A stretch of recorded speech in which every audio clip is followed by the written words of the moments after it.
When I graduated, I'd kind of burnt out at university. In a couple of years, Dave's going to show you this thing called Bitcoin. Pay more attention. The problem with blockchain is that there's only really one solid use case for it, and that's self-custodial ownership. The problem is with a lot of these tech, they happen because of convergences. So there's lots of things happening, and one person happens to do it first. But if they didn't, lots of other people are going to do it. Well, we've seen that throughout history.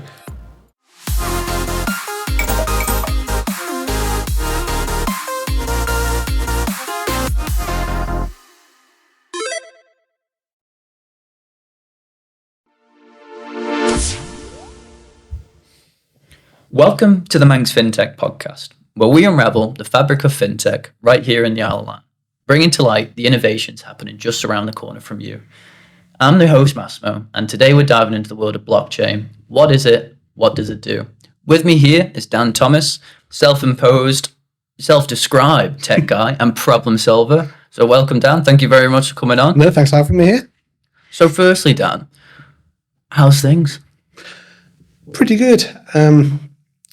If anyone's been following the Web3 space, and the last couple of years have been pretty rough for the industry, to say the least. Quick rises, quick falls. Yes, there was a big run up before it, and then lots of companies, when the price action dropped, had their funds in crypto, found that the runways were too short, and just disappeared. So there was mass layoffs. It became a very challenging space to work in, but that's kind of turned around now. There's some new narratives emerging about how the tech can work and how it can actually be more useful generally, rather than the quick spin up and make money approaches that we've seen. I always found it very interesting, when I keep going back to my kind of university experience, but one of the things that sticks out is this innovator's dilemma. I had a really great chat with a friend who, pointed out that first with these new disruptive technologies, people move to the most out of the box ideas they think of, they apply it to all sorts. And then people really start focusing on the problem centric aspects to what the technology can solve. Yeah, we've seen that a lot, that people have been building because they can, without necessarily thinking of who needs this product and why should I bother building it? What's the end goal of it? Who's the audience? And that's really shifting in the space now, that we're seeing much more of a focus on, right, if we're looking for mass adoption, if we want the general public using this tech, how do we build a product that actually matters to them? And it's a tricky one for tech guys, because they want to build. They have an idea, they want to build it.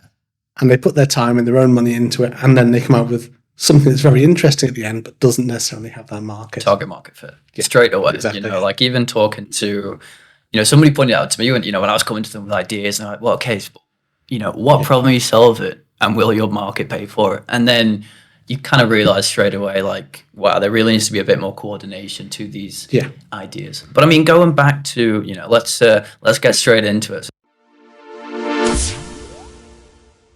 So the way the podcast obviously works is we delve into your past, we delve into your present, and then we look to the future. So in that order, where were you at university? What were you studying? And when was this period?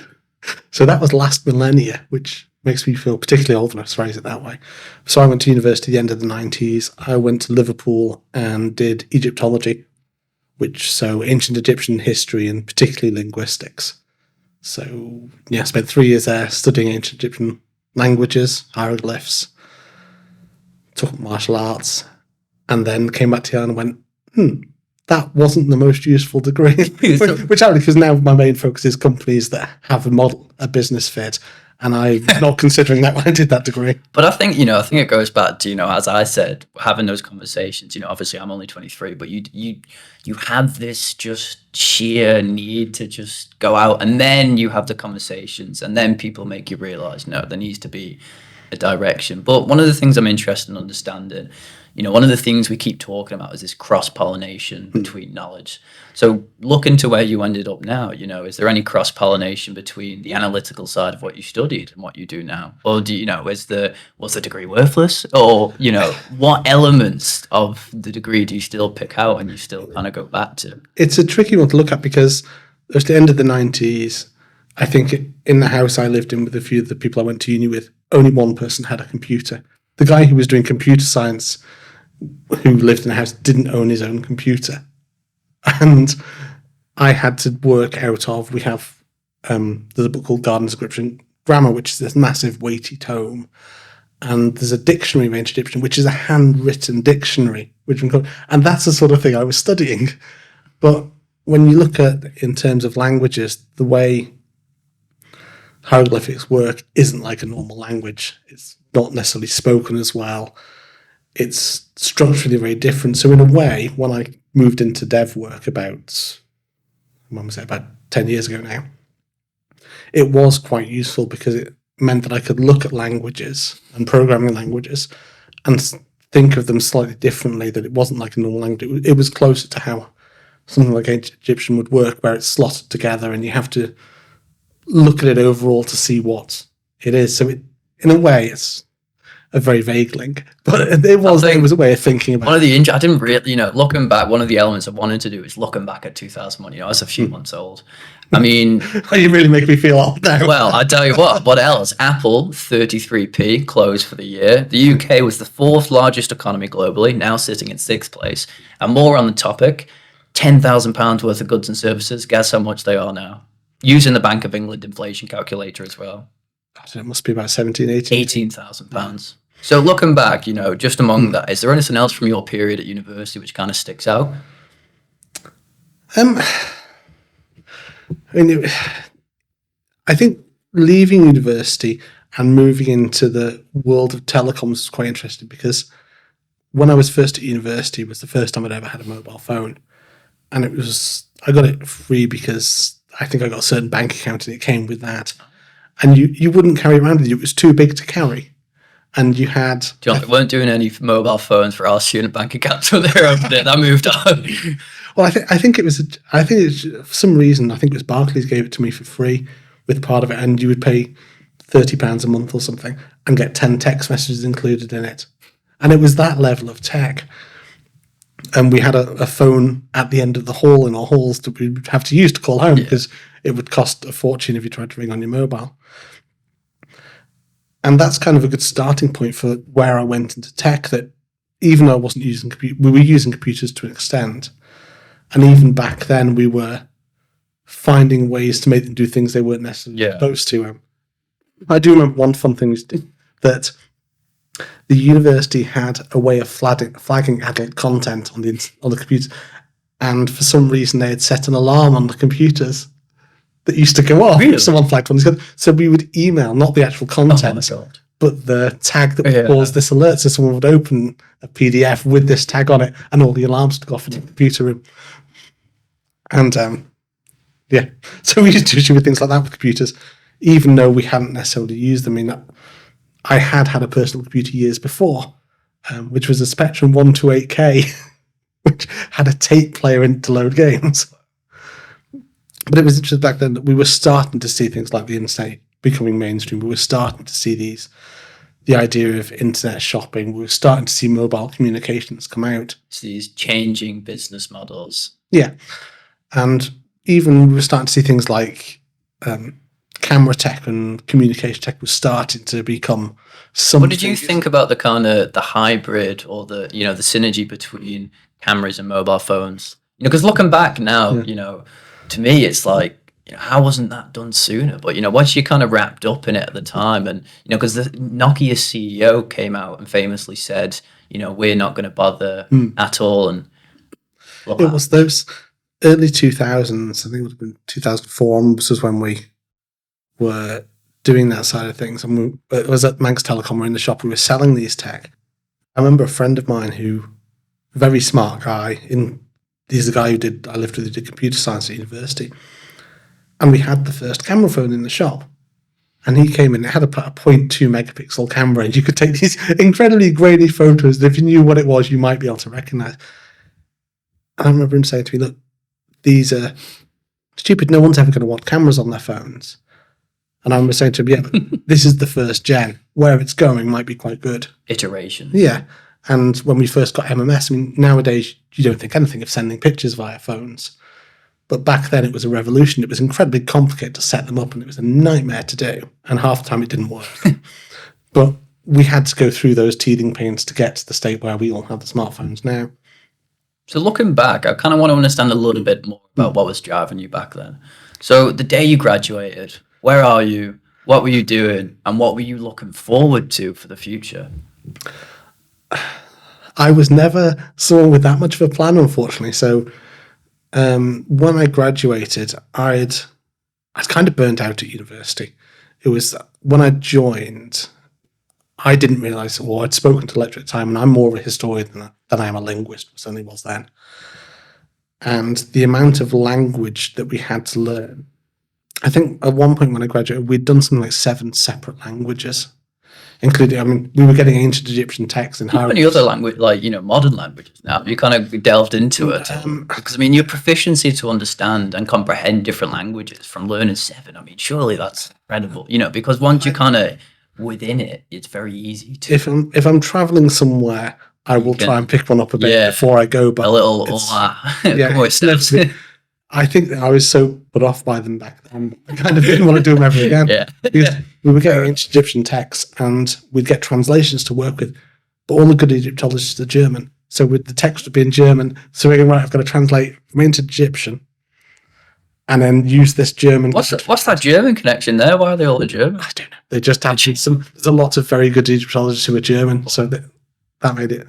So looking back, is there any advice you go back and give yourself, to your own self finishing university? Is there anything you go back and say? In a couple of years, Dave's going to show you this thing called Bitcoin, pay more attention on top of the list.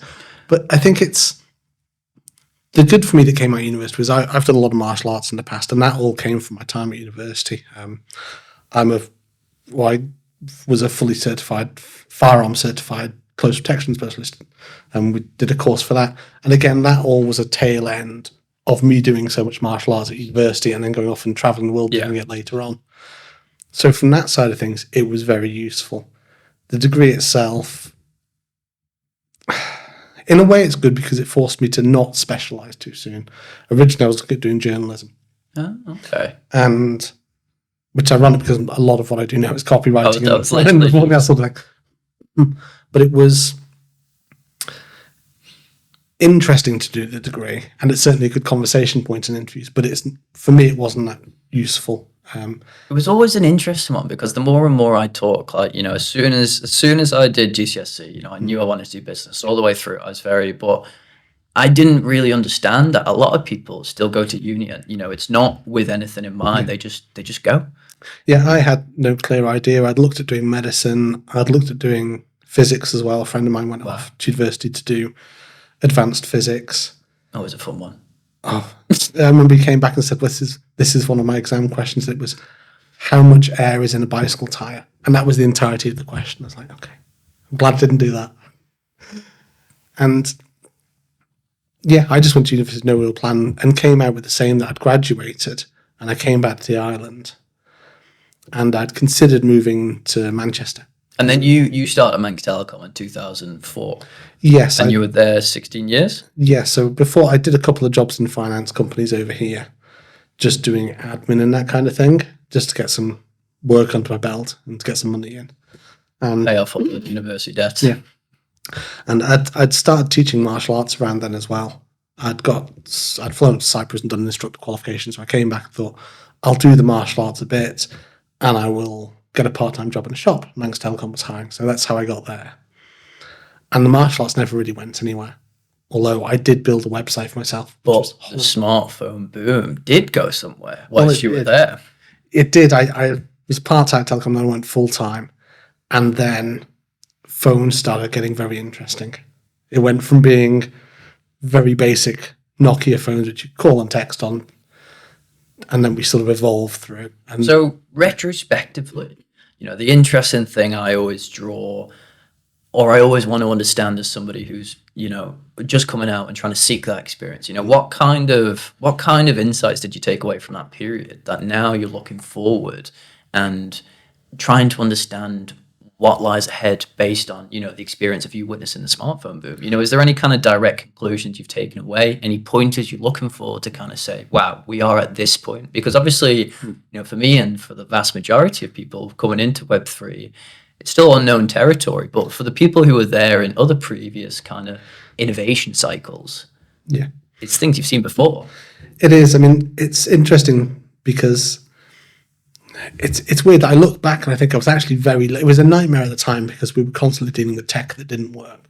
I mean, the first 3 or 4 iPhones were hot garbage.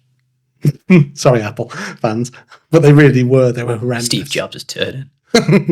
And most smartphones were awful the first few iterations. The only decent ones were BlackBerries initially. But also seeing how the companies rose and then fell very rapidly is interesting compared to the Web3 and the blockchain, even the AI stuff. That how companies that seem to be doing very well, Sony Ericsson, Siemens, they were all massive, very popular brands that were doing some really innovative things, and even BlackBerry, and they pretty much failed to do one thing and died over. It's interesting that a lot from that kind of period then went into the kind of telecoms infrastructure, because a lot of them kind of pivoted towards 5G when that came out. You know, like Ericsson was a very big one, and just, you know, they kind of realized, right, we've missed that, let's go. Yeah, a lot of them were doing a lot of other things as well. I mean, Sony Ericsson did pretty much everything, and they were able to cut themselves off from that one sector and say, right, that's. So do you think, you know, because one of the things you kind of see and one of the talks that you come across is, you know, now Apple's market share, they could do pretty much anything in tech. So it's interesting that you said back then they could also pretty much do everything. So did the kind of regulation come in early and split that up and ensure that, you know, monopolistic tech industries weren't as able to be created? You know, because kind of looking back now, you're seeing a lot of talk around, okay, well, how can we ensure that, you know, they don't control insurance prices, they don't control all the premiums we're paying on potential financial products? There was a lot of that, though, is due to the consumer shift in the way we view the tech. So if we look at mobile phones, we would have mobile phones for several years. I used to work in the shop, so I used to swap it fairly regularly, but a lot of people would have a phone for 5 or 6 years. And then we started doing contracts, and then the model changed so that the turnover was much higher. But in effect, though, that meant certain industries around that disappeared very quickly. We had one that sprung up was dedicated mobile phone insurance, and we still sort of can get that, but there was a lot of companies whose entire business model was mobile phone insurance, and they sort of died. And there was some of the established players were looking at doing that side of things, and as the market and consumer opinion of how the market operates shifted, that sort of narrowed down a lot. I don't really remember much regulation hitting it because they tended to be. I mean, mobile phone side of things and the hardware side for consumers was always a pretty unstable industry just because of the rapid pace of change in it.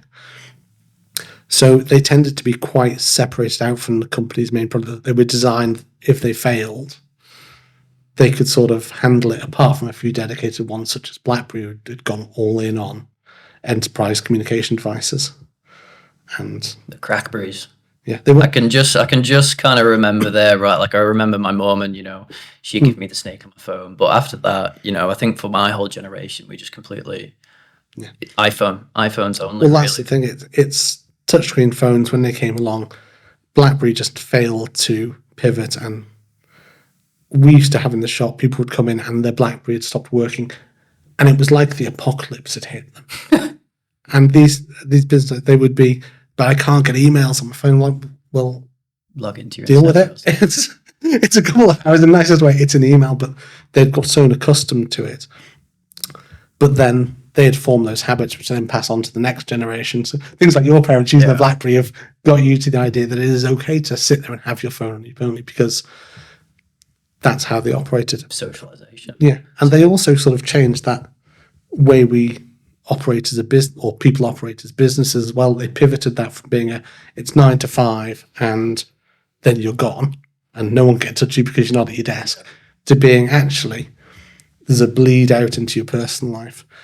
And that was certainly interesting. And again, something we see now in Web3 a lot, that there's this crossover between then. It tried to force a 24-hour business model on people, and people would go to sleep with their BlackBerries next to the bed. And I remember Manx Telecom once sent out an alert for something at 2 a.m, and people were coming and complaining. I was like, why don't you just turn your data off? why don't you just turn your phone off at night? Like, but I can't do that. I might get an email. Right. But now, because when I work in Web3, blockchain's 24/7, 365, and we tend to work in async, globally remote companies, you have that same effect that you have to start drawing your own boundaries, or there's so much bleed out into your general life that it becomes...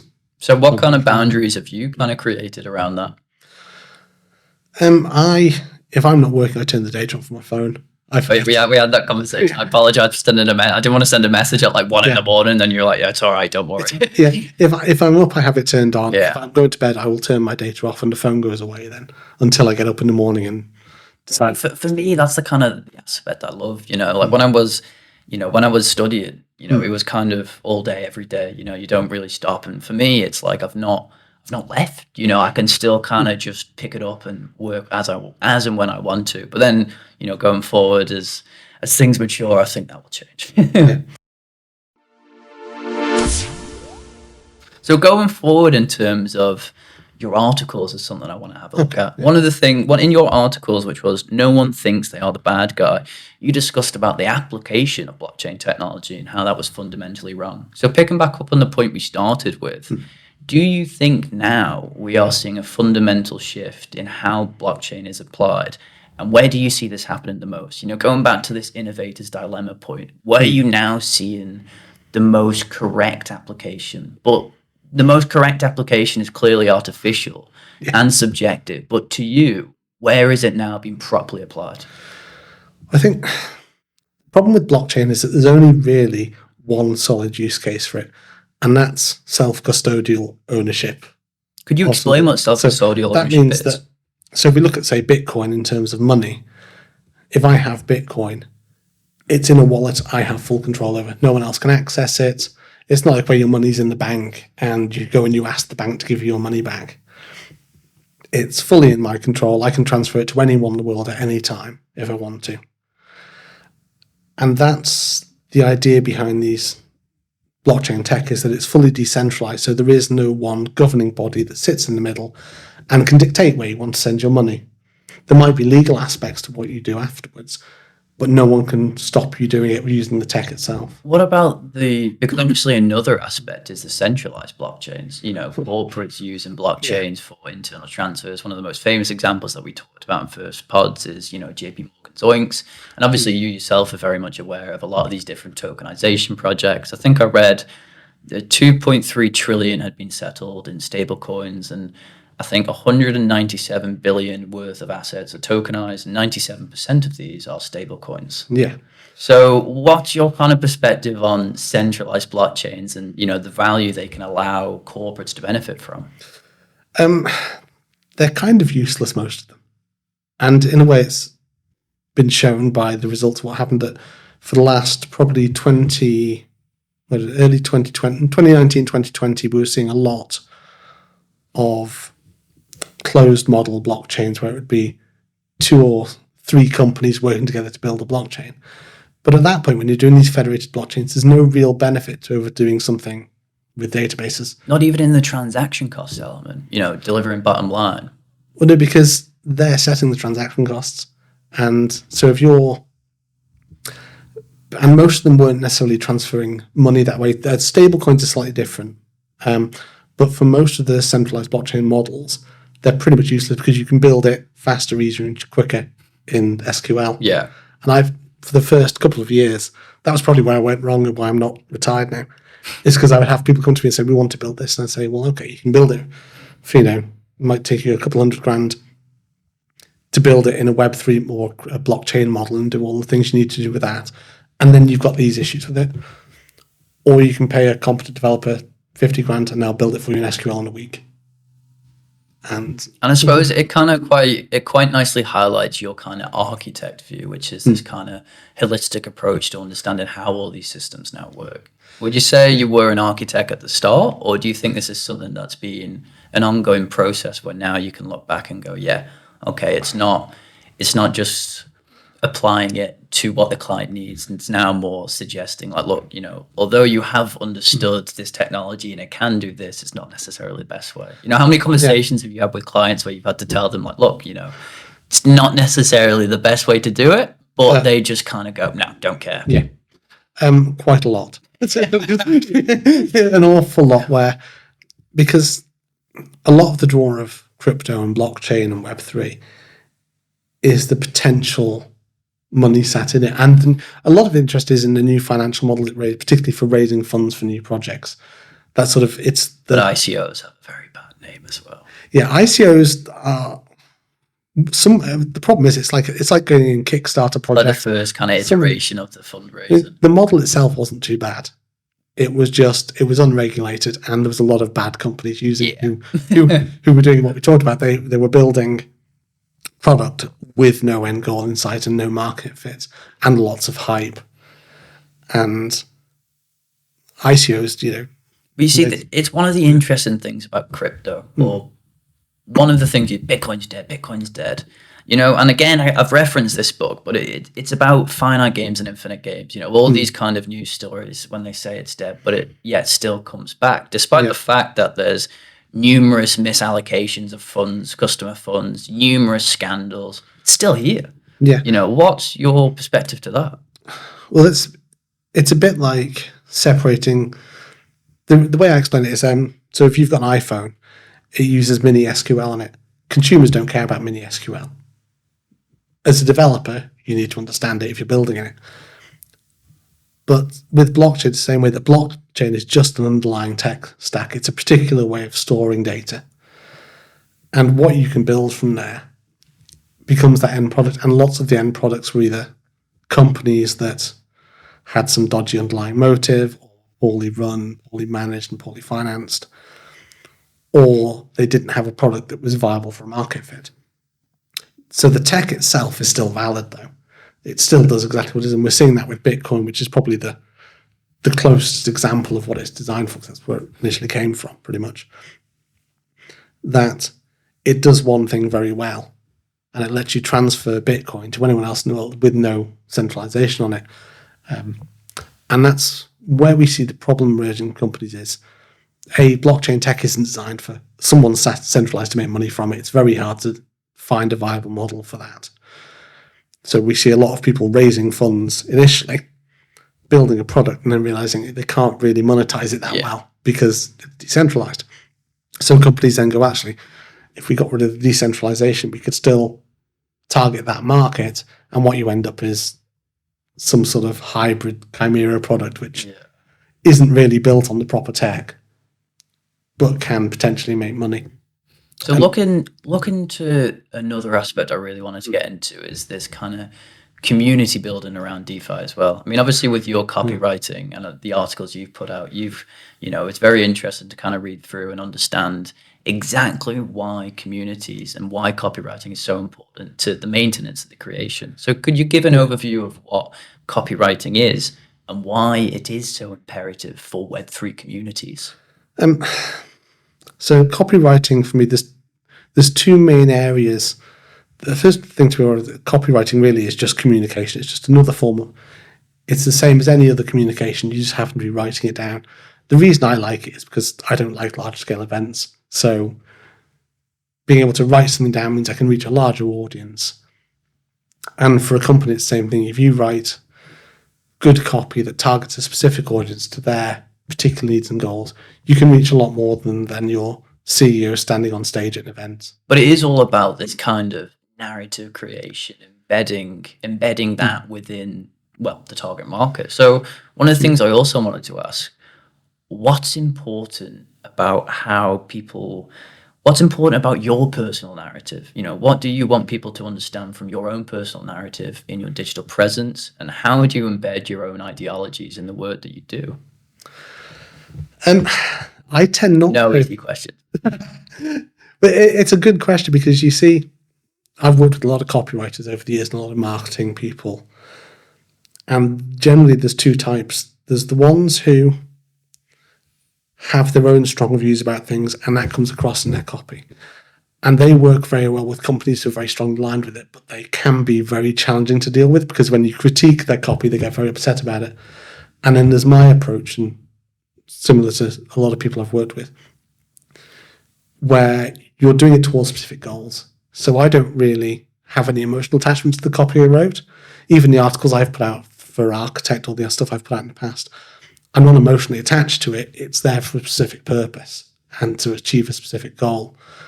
So the advantage is then I can go and work with any company. And I've had this conversation with the company before. They said, we saw this article. It's not really the style we want. I'm like, yeah, but that was written for this other company who needed that style. I can write stuff in your style if you want. And it's about keeping that, for me, copywriting is about keeping that specific goal in mind. It's not about just writing because you like it. It's about writing for a purpose and an audience, and to get that goal and to get them to take the actions you want them to do, whether that's keep reading or click on a website or go and buy something. Okay, so that quite nicely brings us on to the second segment, which is obviously focusing on the present. So within that, I thought I'd start it the same as I did the past. So one of the first things I just want to talk about, the Binance April updates.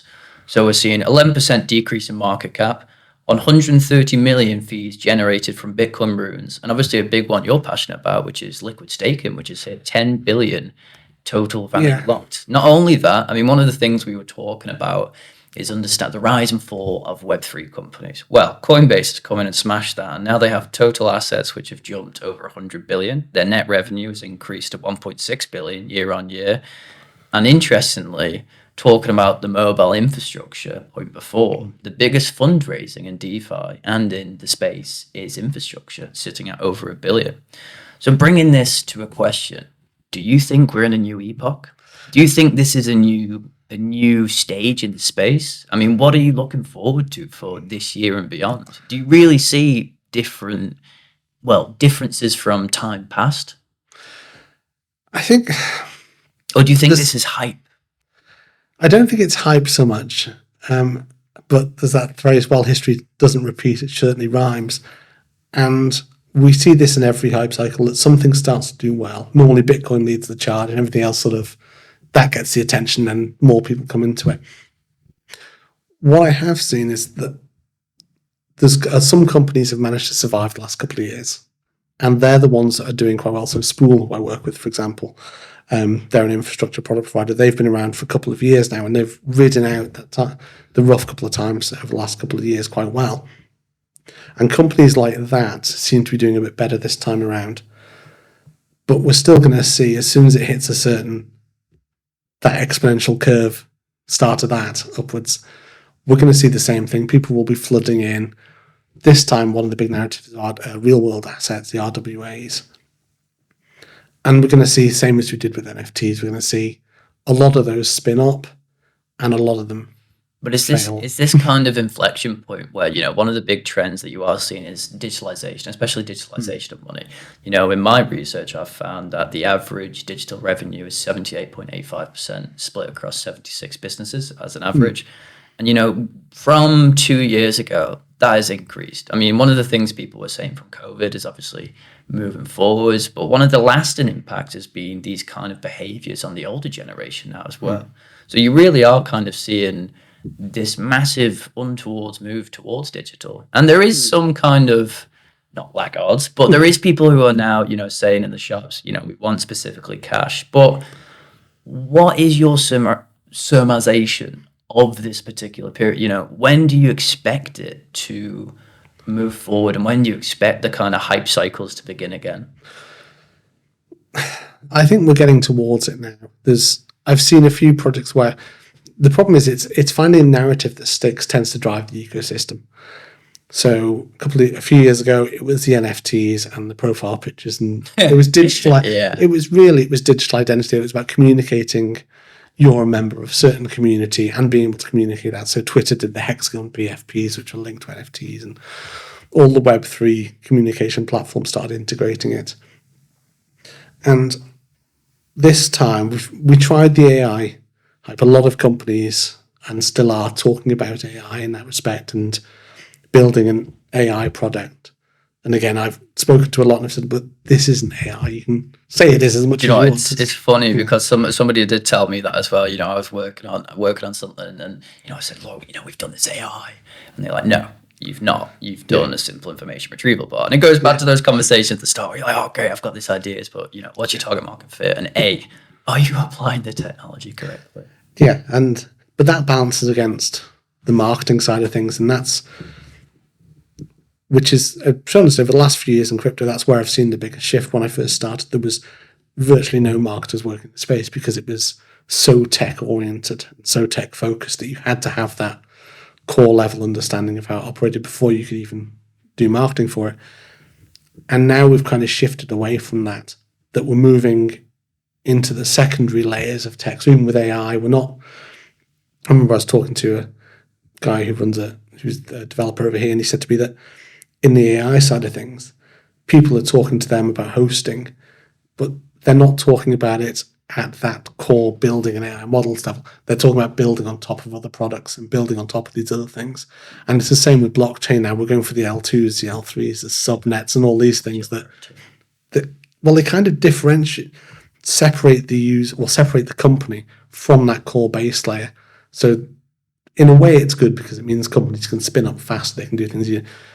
On the other side, a lot of the core infrastructure they're building on is still relatively new and untested. I mean, there's huge projects built on Ethereum, but it was only relatively recently that Ethereum shifted its entire proof of stake model to a proof of stake model. Could you explain just what proof of stake is for those who may not know?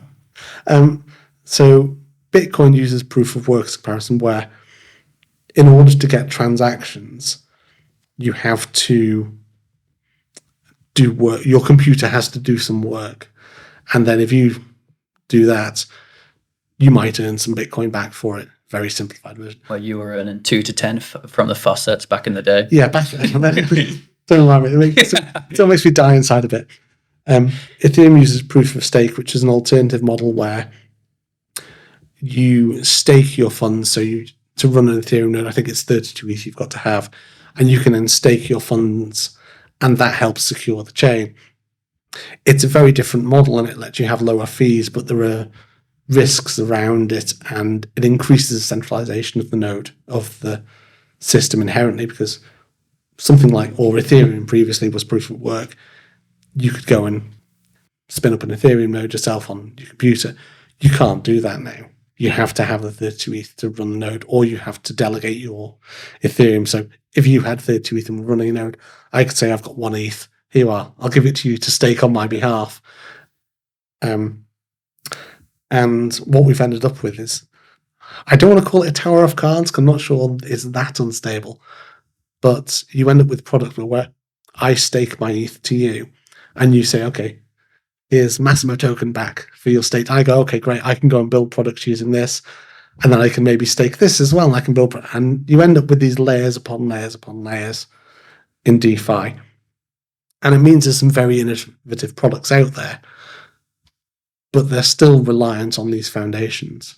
The alternative problem is I know companies that are trying to start their own L1s, and it's just very challenging to break into a market which has key established players at this scale and is such a small market. And especially when you're seeing a lot of, I mean, the layer 2s are getting so much hype. I mean, Arbitrum, Optimism. Arbitrum.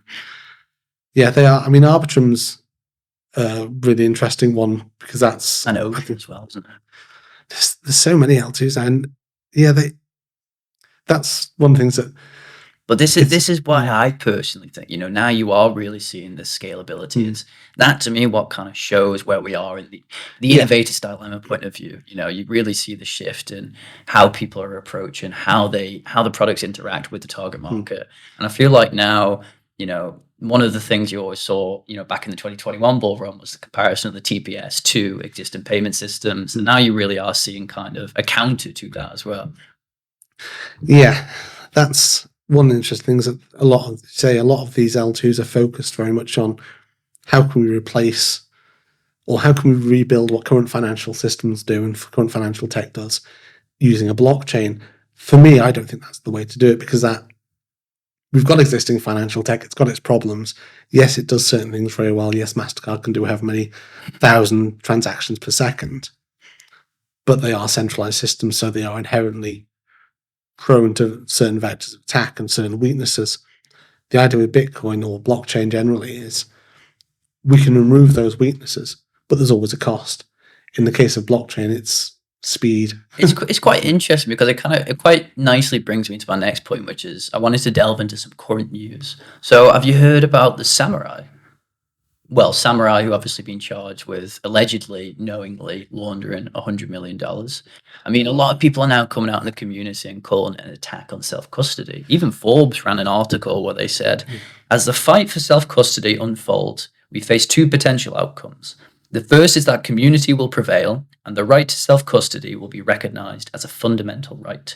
But I was listening to the Brick Corners podcast and they kind of, you realize quite quickly when you see social media, you realize how quickly narratives become embedded in yourself. And it was only really when I'd listened to the podcast that I realized that actually, no, it's not so much an attack on self-custody as they genuinely did something very, very wrong for EMI. I mean, I think they were basically routing the transactions internally themselves and not putting it on chain. Do you think there is a battle on self-custody at the minute? Do you think this is a narrative that has any truth to it? I don't think I think there probably will be, because governments, financial institutions want control. That's the nature of any company. It wants to control either its own product or its products that are associated with it. And a company's goal is to make more money and to grow. So we will see that as, I'm trying to think of a way to phrase it. With self-custodial wallets, there is going to be a desire to know who's holding assets because it makes traceability. Well, this is where FATCA and all the other elements come into play as well. This kind of embedding of self-custody as a fundamental right is very much in disagreement with a lot of the worldwide legislation. Yeah, that's the thing with it. And as cryptocurrencies become more recognized as currencies, that's really the issue, that there was always going to be this trade-off of, if you want adoption, you have to play within the playground you want adoption in, and that's regulation. So some regulation is good. Clarity in regulation is always good, because that's one of the problems I know a lot of companies have faced is, where do we start up when regulation is so unclear that, are we going to go open our company somewhere, raise millions, and then find out a week later that actually we're all criminals? So the companies do want clarity in it, but we don't want it to be overarching, and self-custodial ownership is the core tenet of it all. So if they do start attacking that concept because they are recognizing cryptocurrencies as currencies, it does create a lot of issues, because it's virtually impossible to do. It's unregulatable, in fact, that I can go and create a Bitcoin wallet tomorrow using open source software that I've had on my computer. Like, I've got one of the EliPal self-custodial ones, and I remember unboxing it, and you sat there looking at it going, I am my own bank. I have the possibility to be my own bank. And it's quite a powerful thing, especially, going forwards. It'd be quite interesting to see the uptake on those solutions as well, especially given the kind of economic circumstances we find ourselves in. I think more and more, what people are waiting for is this shift. That's how I personally see the narrative. This thing has happened in the world, therefore we use it for this particular application. That's how I've always seen it. Even the El Salvador experience, the remittances where, Maria doesn't have to travel from, 60 kilometers inland, go on the bus. And, it's always been more the investing side of things in Western culture, and everywhere else you are looking at grassroots, and it's always application facing, because they cannot, it's not used in the same way. And I think more and more, as you see this battle between self-custodial ownership and existing regulations come out, I think more and more it's going to be a battle of understanding where are the biggest applications. Yeah, it is. It's about finding, it's the same thing. It's finding the use case that people can use. And that's, in a way, though, you've hit on the nail on the head, one of the issues with it. So if we look at Ethereum, it was, when I first got into it and it first launched, it was about decentralized computing.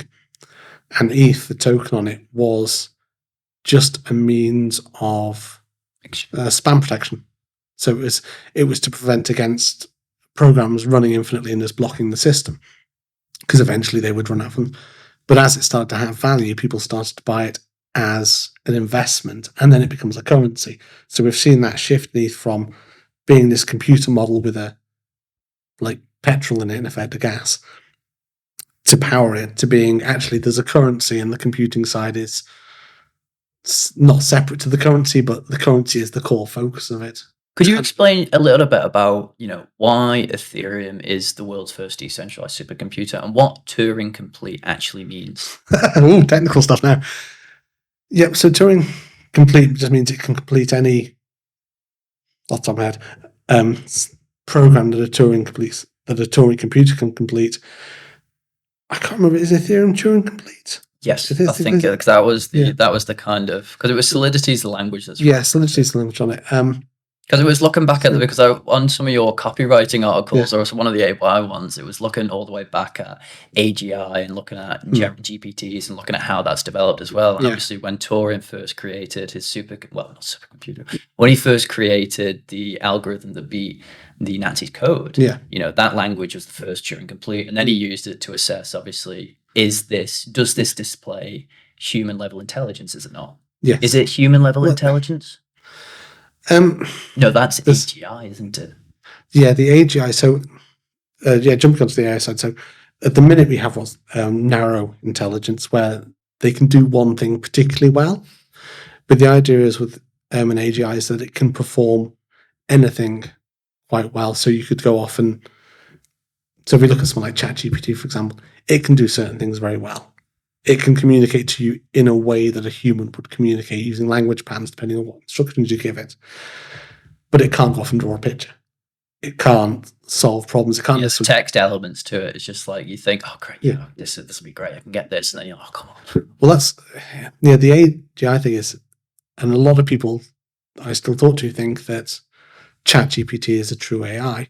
Like it's not. It just gives the illusion of it. And this is why I do a lot of work with ethics. I'm currently doing a course around emerging technology ethics as well. And for me, that's one of the issues is we're building these technologies and we're putting a UX on it that gives it the illusion of being something else. And ChatGPT is the key example of that we've given it this process whereby it can communicate to you in a way a human would communicate to you, and you can program it to do certain things. There's another one called Pi, which is very impressive software, and it's similar sort of AI thing, but it speaks to you instead, and it uses a human voice.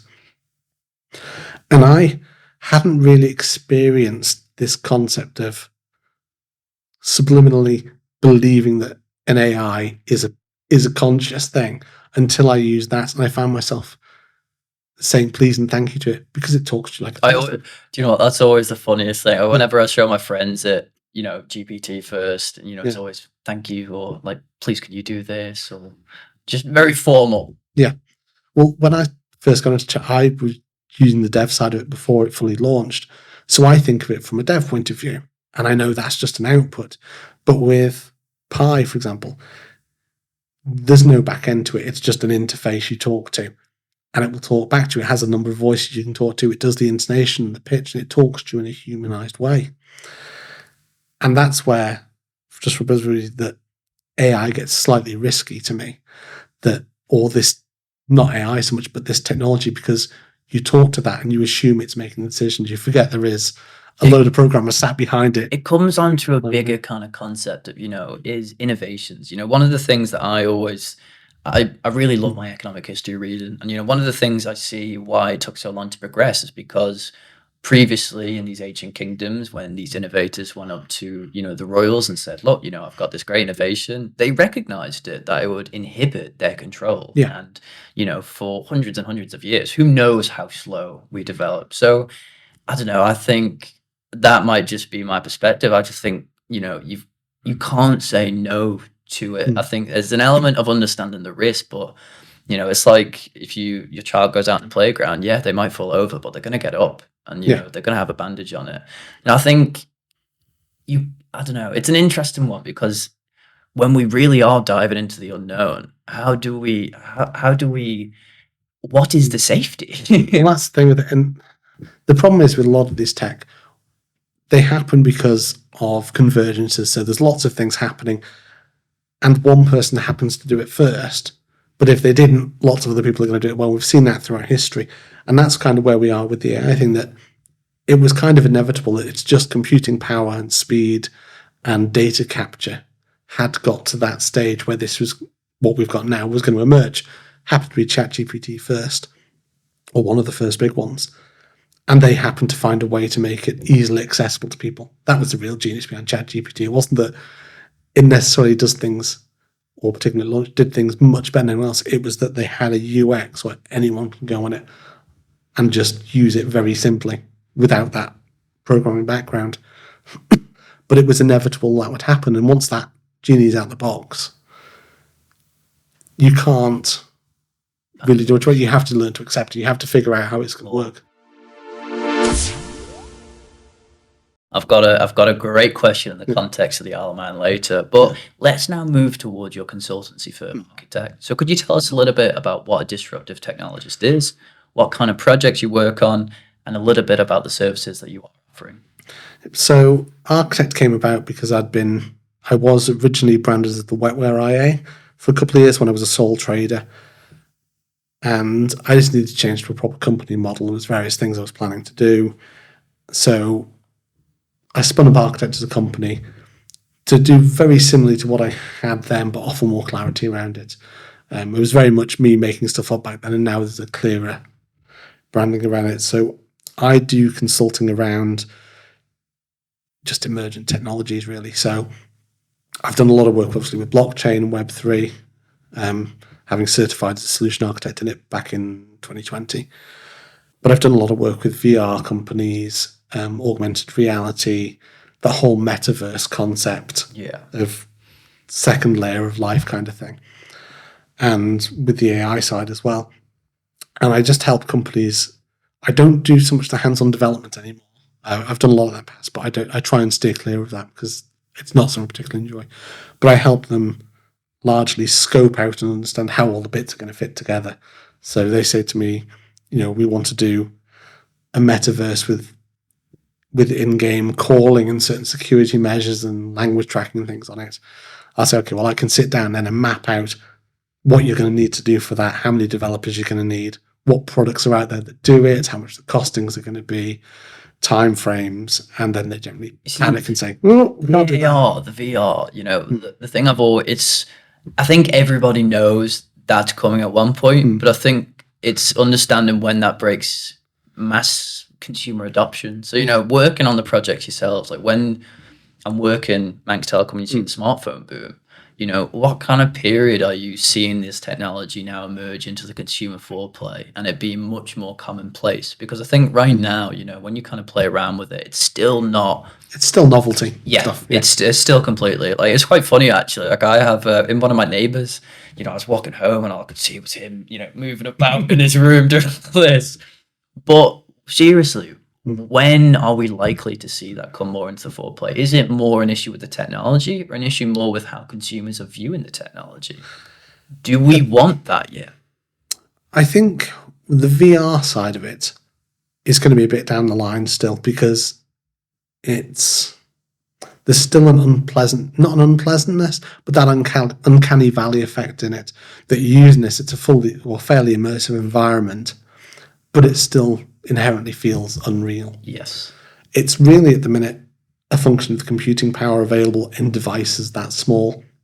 I'm quite surprised though. I always thought we would see, and this is from back when we first started getting dual processor mobile phones, and we had the LG 3D, which had a parallax 3D screen on it.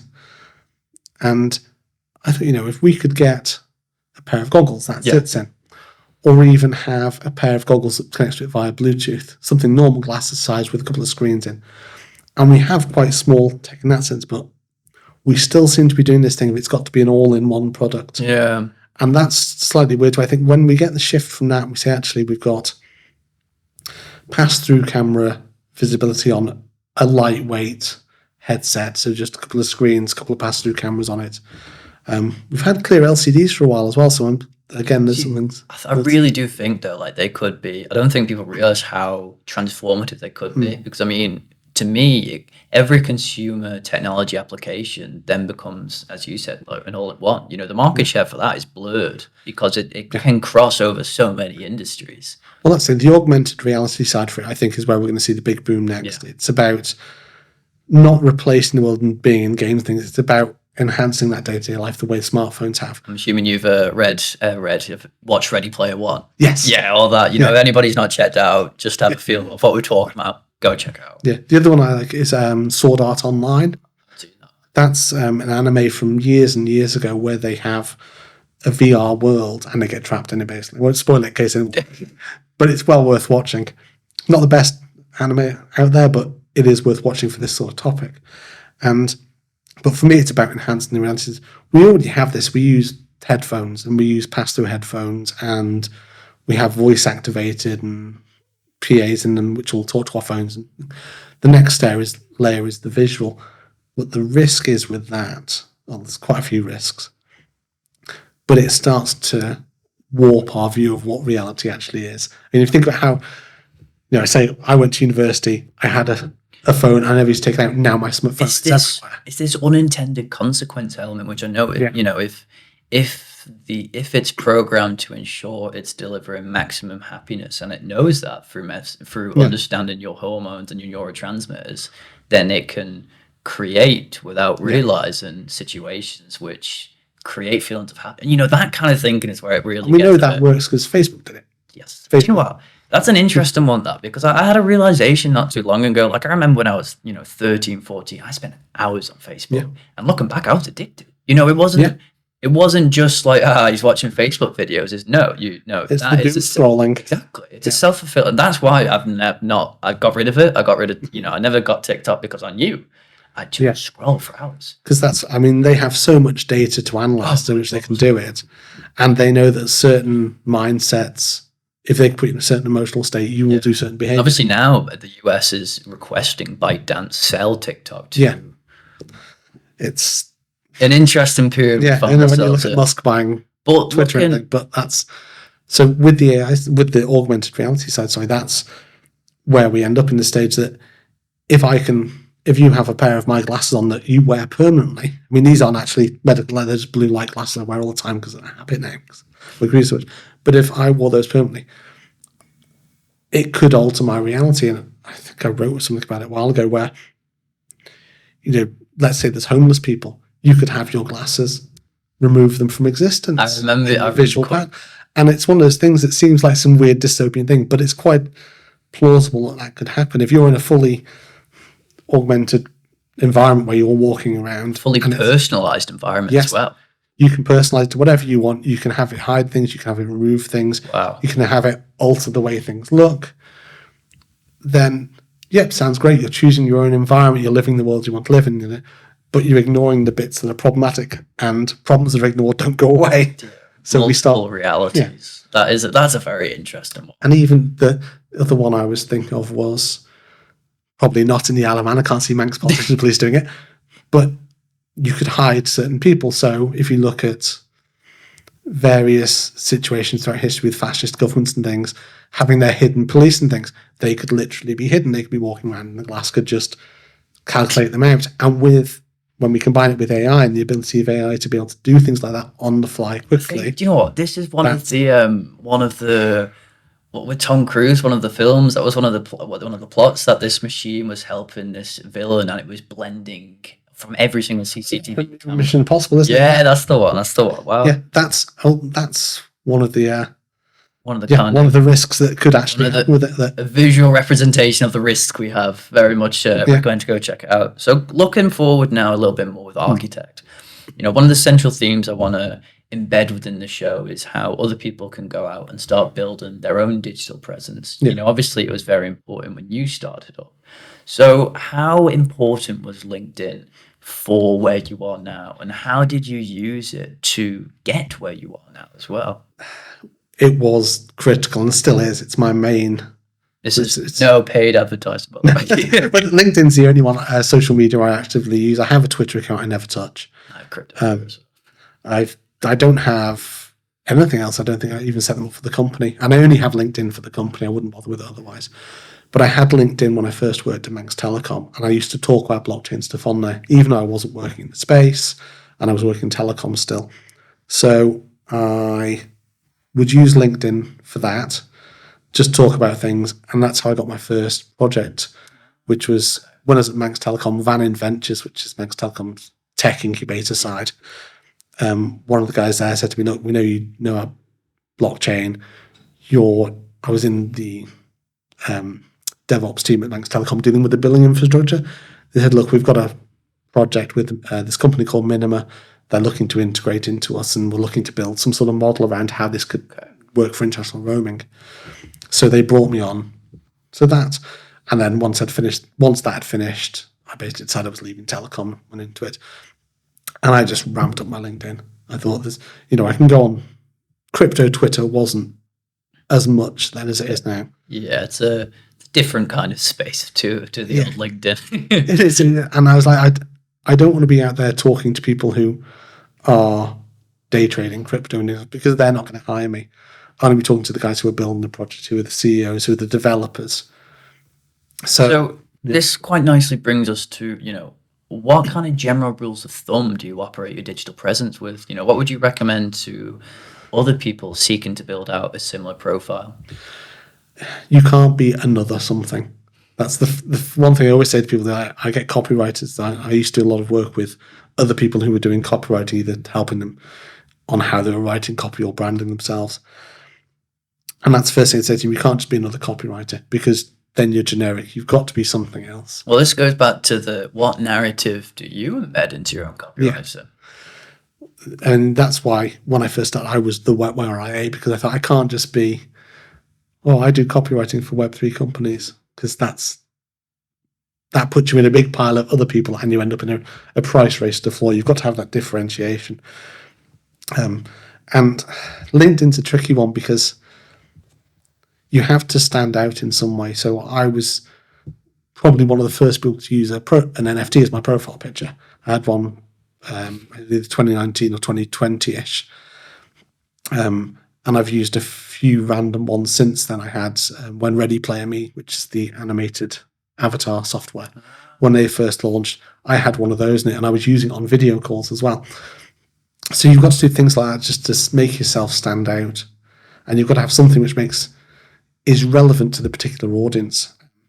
The risk of LinkedIn is that you become so niche that that's what you get known for. That's about not pigeonholing yourself. Yeah, so especially in the disruptive technology space, because as we know, it's not a finite game. Well, that's the thing. Yeah, it changes so rapidly. But because originally I was talking more about copywriting on there, so I still get even though I was doing the tech side and the solution architecture side, generally, I was using LinkedIn to get copywriting clients. So a lot of clients still know me or a lot of people still know me as a copywriter, and even one. Spool now, I'm doing the websites for them at the minute. I'm rebuilding the website. And one of the guys there said, but Dan's a copywriter, and I spent 3.5 years working for building websites for clients for Manx Telecom. So you do there is that risk of pigeonholing yourself. But if you don't go that niche, you're not relevant to people. That's why I think fintech. Yeah, fintech's a good one to go for. It's because no one still really truly understands what it means, and I don't think there is a classification for what it is. I really don't believe in that kind of thinking. I think it means what it means to different people. But when you're niching, though, you've got to think about the person on it, not the industry. That's why mine at the minute, I think that was something about founders on mine, because I've worked with pretty much everyone I've worked with the last 4 years has been a founder. So, well, actually, why don't I say that? Because then people who self-identify as founders on their LinkedIn, A, it becomes an easy audience to talk to, and B, they look at it, and I can see, because in their headline they say founder of something or other, I know that if they see a headline saying I help founders, they're going to go, okay, that's relevant to me. It's quite funny because sometimes I get the message like, do you need help with your employment? I was like, you've really not looked properly, have you? Well, I do. I get people messaging me saying, oh, we're looking to or we're hiring this or this. I'm like, no, that's not me. Or they say, do you want to hire, we've got a team of copywriters here. Do you want to hire them to work for architects? I'm like, well, no architect, it's just me at the minute. And there's nothing on there to say that I hire other people. Okay, so coming now towards the last segment, I really want to focus this on the Isle of Man. It's a big part of what we're trying to do as well, is to try and create the discussion on the Isle of Man. So I thought I'd share some self-directed research. So in my research, in 2022, 1 out of 5 people said that they would not accept cryptocurrency as a business. 69% flat out, 69% said they would not accept cryptocurrency as a business. 19.6% said they would. 2024, when I went round, 29% have said that they would now. And the no's have decreased by over 20% to 47% only saying no. Again, 63.7% of owners see an impact of cryptocurrency in 2024. This number is only 43% for employees. And it's actually kind of contrasting with the data I had that I assessed business managers at the end of 2023. Yeah. And I asked them, where do you see the impact of Bitcoin specifically for this year? And they all said none of them saw an impact. But then now I'm looking to the retail scene, hospitality scene, and clearly this shows change in perceptions. So what sticks out to you about this? And do you think increased diffusion in the in the mainstream is good for the island and good for consumers? So it is in a way. I think a lot of the results we've seen, particularly over here, are due to some brilliant work by Coin Corner over here. Danny and the guys there, they're very focused and they're doing some brilliant things there. Lightning, the Bolt card they did, for example, and having consumers with readily available funds and an easy means to use them does naturally draw in more companies to accept those payments. The challenge is crypto is one of the first rules of crypto is don't invest what you can't afford to lose. And so if you're giving that money to companies, can they afford to sit on it in crypto or do they have to cash out? And if all you're doing is, let's say you're a company and I'm just paying you with my crypto and you're just cashing out, well, I'll do that myself. It's this store of value versus means of exchange. I think you're seeing people only see it linearly. They only see it as being one thing, whereas I personally think, going back to this idea, it's different things to different people. Yeah. Even if somebody gets given £5 worth of Bitcoin through the Lightning Network, don't do that on chain. If they do that and then somebody decides to sit on it, that's an investment to them. But then if somebody else decides to sell that instantly, that's a means of exchange. Yeah. They're both true simultaneously. Yeah, they're both valid uses. But it's just that thing of, in copywriting, we talk about new, easy, safe, and big. They're the big hooks for why people want things. And Bitcoin's not really new anymore. It's come to 14 years old. It's not particularly easy because it's self-custodial. It's not particularly safe because the price goes up and down like a yo-yo, even Bitcoin. It's weird now I think of Bitcoin as the most stable one, which is incredible to think it's got to that stage, but it's still very, very unstable compared to money. It's this fiat money. It's a whole other, we've not even gone into the the maxi versus not maxi, because it's an interesting one, because I personally think I view Bitcoin as the only one that's an institution in its own right. I firmly believe that. I don't think any other one has the stickiness that it does. Understanding the community, understanding the core values, and you see going forward, I really do see it as a massive difference in comparison to all the other projects out there, because it's the only true decentralized one. However, going forward, if I were to say, what is going to still be around in 10 years, the only one I could say with 100% confidence is Bitcoin. Yeah, I would as well. And part of that's because you say it's not just that it's decentralized, it's that it's independent of individual human intervention in a way. So if you look at something like Ethereum, yes, it's very good, but if Vitalik says jump, it's going to jump. That's the thing with it. By having Satoshi step back, or by him or them or her, whichever it is, choosing to step away from the project, they kind of left the community. Whereas in pretty much every other project, you have this thing of you're trying to guide the community, you're trying to build a community. Bitcoin kind of doesn't care about its community. It just is there. And if you join it, great. If you don't, it doesn't care. And you can do what you want on it. Whereas with every other project, you have those key figures and the foundations running them saying, actually, this is where we want it to go. So, yeah, I would tend to agree with that I'm fairly confident Ethereum's managed to survive its change to proof of stake. There's lots building on it.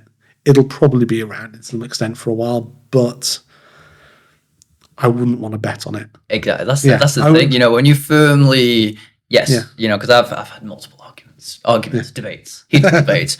But, I do say with all honesty, I do really reaffirm. But the other element of what I wanted to discuss is looking at it in the context of the Isle of Man business environment. I mean, obviously, as we know, the IOMFSA has put out this consultation where it's exploring 5 different options.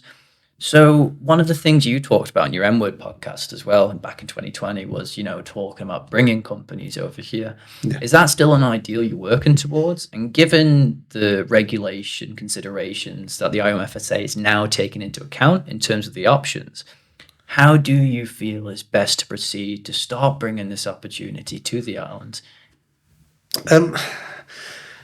I would like to, back then in 2020, I had just started out and I was probably more idealistic about it.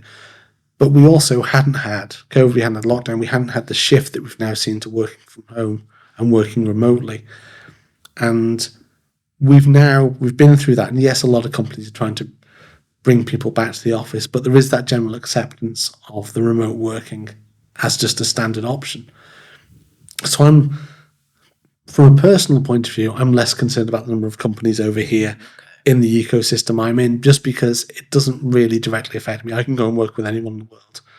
I think in the last couple of years, since I went freelance, I've worked with Ivy and I've done a couple of consultations and short projects with companies over here, but that's about it. The vast majority of what I do is off island. I think that's something we need to address because, well, not address, but something you need to take into account, that maybe your company is over here, but most of your staff aren't. Whereas we if we're bringing companies here, the goal is to bring them here with staff and have teams here and have the value locked in the island. Have that money and the value locked here and rotating in the ecosystem.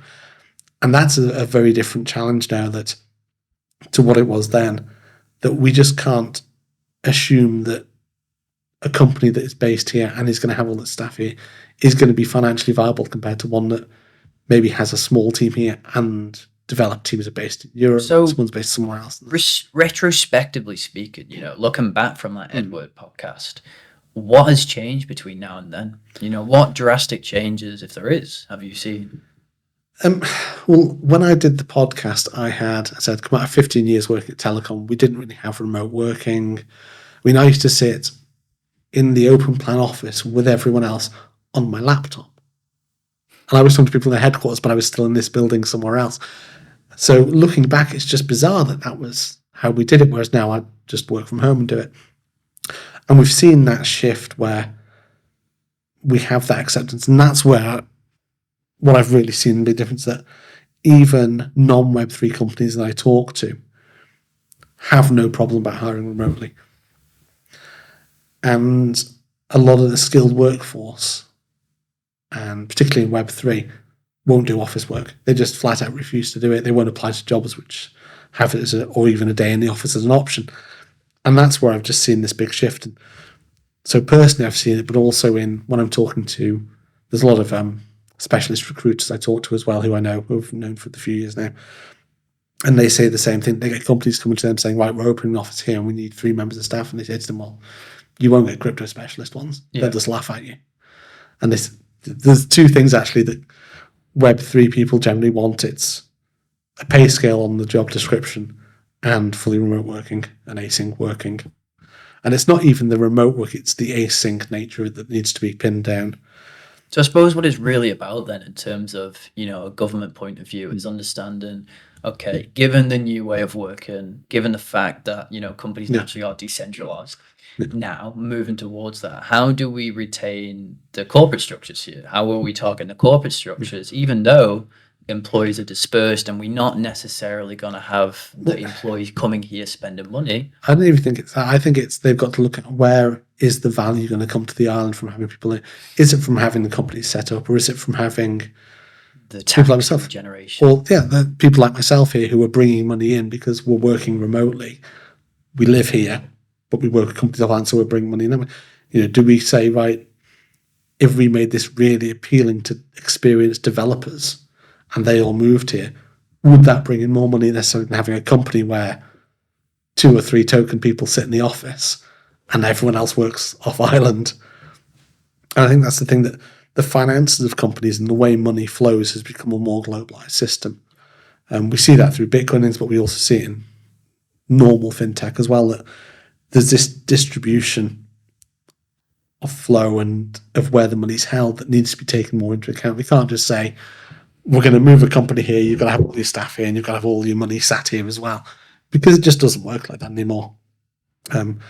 If you go and talk to a specialist developer, they're not going to move half around the world. They're going to come live on a small island just because you say to them, even things like the AI role the government's hiring for 100K.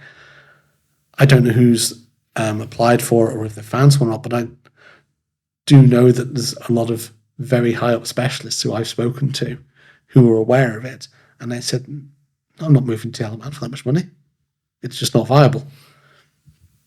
And that's so if you really want to attract top, I mean, 100K to me is obviously great, but you know, even when I was listening to some people out of university and understanding what they could earn, it's crazy.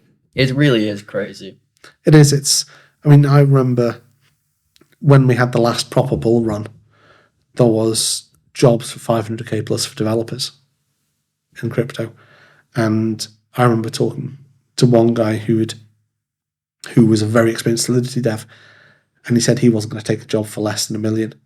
And a couple of months later, I saw he was listed as CTO, and you're like, well, he must have got it then. But that's the thing with it, that if you want specialists, you have to pay for them, particularly in the AI space. Any particularly developers at the core level have been snapped up, and they are just having money thrown at them by the bucket load because the companies know they'll make it back. Yeah. And that's something we need to look at then from an Ireland point of view is, what's going to bring the money to hand in terms of it circulating, not what's just going to be sat in a bank account somewhere, not doing anything, what's actually going to have a measurable, viable effect on the island, and where does that sit within the company? Is it in bringing startups? Is it in established companies? Is it in the workers for those companies? And it's more complex than it used to be when company was all just a group of people sat in a building. Yeah. Well, thank you very much for that, Dan. You know, it'd be foolish quickly not to just say, if you've made it this long, can you please answer the questionnaire that shows up on screen? It'd be great to hear what you guys want to see next time. And over to Dan. Thank you very much. It's been great doing the research. I really enjoyed doing that, and it's been a really enjoyable conversation. To our listeners, if you want to hear more about the current and the future fintech leaders on the Isle of Man, please stay tuned for next week, where we have a look at a bit of a contrasting perspective. All these elements I talk about, we come at it from a more traditional point of view, examining Temp Butler's perspectives on gold and silver and store of value in the modern world. Thanks for listening to the Manx Fintech podcast, and I'll see you next week.